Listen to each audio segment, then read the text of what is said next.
At yun na nga mga ka-cravings, wala tayong maisip na content kaya gagawa tayo dito ng Milo na stick o.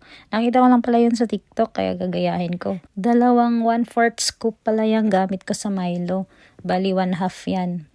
Tapos sa condense naman, 8 na kutsara yung nilagay ko. Parang kalahati din sa lata yung nagamit ko niyan para makuha ko yung texture niya, yung hindi masyadong malapot. Excited na ako sa result nito kasi nakita ko talaga sa TikTok na parang tunay na stick ko siya, ang crunchy pa. Tapos haluin mo lang yan hanggang maging ganyan yung texture niya. Yan, pwede na yan.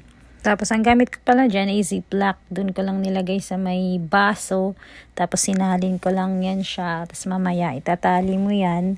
Tapos butasan mo yung dulo, yung hindi masyadong malaki yung pagkabutas para kunti lang din yung papatak pag pinisil mo. Sakong-sakto yung spring roll na natira ko, medyo matigang-tigang na yan kasi matagal na kasi nasa ref. Ayan, kunting butas lang para kunti lang yung patak. Tapos ilinya mo lang dyan ng pahaba.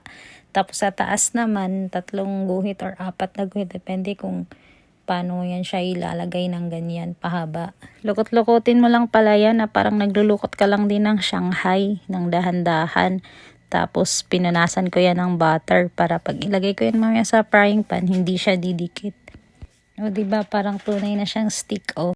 Paulit-ulit mo lang yung gagawin hanggang sa maubos mo yung chocolate. Nakaka-enjoy din pala gumawa ng ganito. Pero wag ka. Hirap pala namang voice over. Hindi ko alam kung anong susunod na sasabihin. Basta lukot na ng lukot hanggang sa maubos yung chocolate at yung wrapper.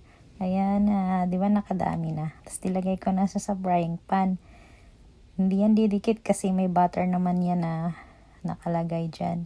Tapos ang set ko niyan ay 360 tapos 10 minutes lang. Yun, bilis matapos. Taran! Ayan na siya, medyo sunog-sunog pero masarap yan. Ganyan na ganyan nga yung nakita ko sa TikTok. O diba, may stick o na akong nagawa for the first time na parang tunay nga lang din sa nabibili ko sa tindahan.